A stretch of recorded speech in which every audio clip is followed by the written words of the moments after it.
Assalamualaikum, selamat siang Pak Nanang dan teman-teman sekalian. Di sini saya dan teman-teman dari kelompok 7 akan mempresentasikan tentang menyusun outline karya ilmiah. Nama kelompoknya ada Alfi Nurfadila, Nabila Khairunisa, dan Isfina Harani Novianti. Di sini saya akan menjelaskan pengertian outline terlebih dahulu. Menulis pada hakikatnya merupakan pengungkapan ide dan gagasan ke dalam wujud bahasa tertulis.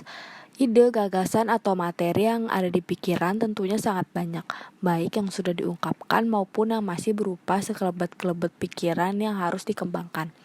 Gagasan awal dalam karya ilmiah bisa dituangkan dalam bentuk outline yang dapat diungkapkan secara sistematis dan logis dengan bahasa yang benar, dan semua harus ditata, disistematiskan, dan dipersiapkan dengan baik. Lalu, outline secara kamus besar merupakan garis besar, bagan, skema, sketsa, dan kerangka. Outline karangan adalah kerangka karangan, garis besar karangan yang berisi kerangka topik dan sub-topik yang akan dikembangkan menjadi sebuah tulisan yang lengkap. Jadi, outline mencantumkan judul karangan dan subjudul, termasuk dalam bab, bagian, semuanya dalam sementara. Di sini saya akan menjelaskan manfaat pembuatan outline. Yang pertama ada isi karangan sesuai dengan topik dan tujuan. Jadi seluruh ide dan seluruh isi karangan ini berisi bahasan yang menjawab topik dan tujuan karya ilmiah yang akan dibahas.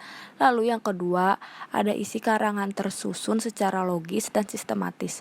Apabila outline disusun secara logis dan sistematis, maka akan terjalin timbal balik antara gagasan-gagasan penulis yang tepat dan teratur dan membantu penulis untuk melihat gagasan-gagasan dalam sekilas pandang, sehingga dapat dipastikan apakah susunan dan hubungan timbal balik antara gagasan-gagasan itu sudah tepat, baik, dan harmonis dalam penimbangannya serta menunjukkan alur pikir yang logis dan satu sama lain.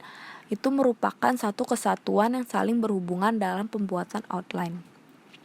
Lalu yang ketiga, menghindari pembahasan sebuah topik sampai 2 kali atau lebih. Berdasarkan outline, topik-topik disusun secara urut dan tidak akan ada yang diulang. Ada kemungkinan suatu bagian dari karangan itu, namun penggarap suatu topik sampai 2 kali atau lebih itu tidak perlu. Lalu yang keempat, memudahkan penulis untuk mencari materi pembantu.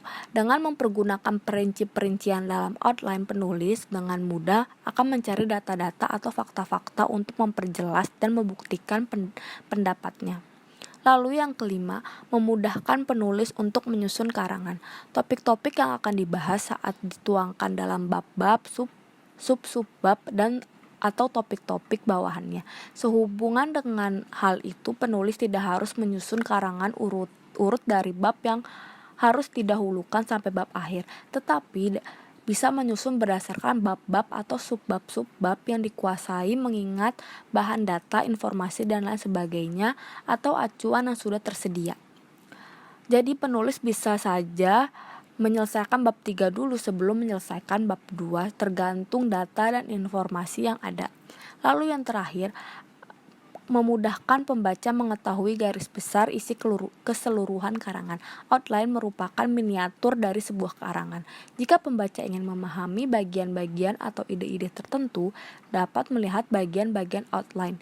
Jika pembaca ingin mengetahui masalah yang diinginkan apakah terdapat dalam buku atau tidak, dapat melihat secara outline-nya.